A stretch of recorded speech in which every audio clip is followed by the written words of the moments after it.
We are not a monolithic personality. We actually have a whole inner teamwork makes the dream work cast of parts in there.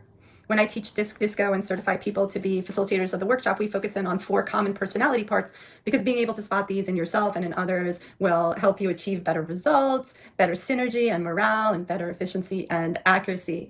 So the inner teamwork makes the dream work, and then it helps you with your outer team, and it's just so cool.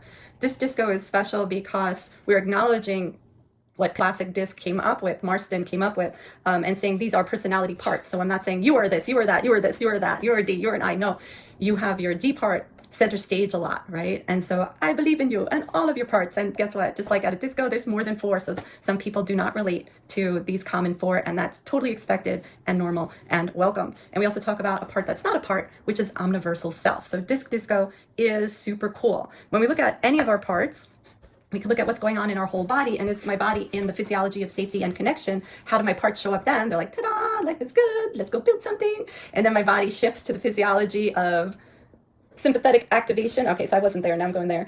Sympathetic activation, threat-based physiology. Well, then how do my parts show up then? Maybe that very same part is now like, gotta get out of here, run, right? So there's predictable-ish behaviors that we see when we notice these 4 common parts, and predictable-ish behaviors that we see under stressful conditions, and under the mobilization response to a threat and the immobilization, and so we could look at those 4 parts, and it's really helpful. On top of that, though, sometimes our parts pick up a new standard operating procedure, a new shield along the way. And way back in time, or whenever the part picked up this shield, it was actually probably life-saving. And so here we have a part that picked up this new shield. Imagine that the shield has like thorns on it and pokey.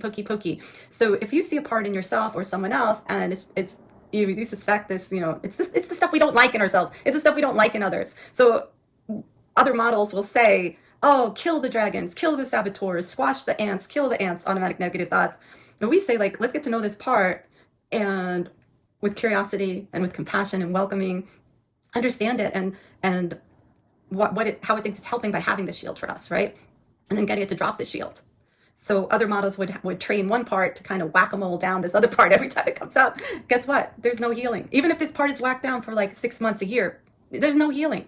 There's no healing, or minimum healing. I don't want to use extreme language, right? So we're more about like, let's drop the shield. And that's what Drop the Shield is all about. I know that's a very quick explanation, but if you want to check it out, it's a free masterclass that I will be offering.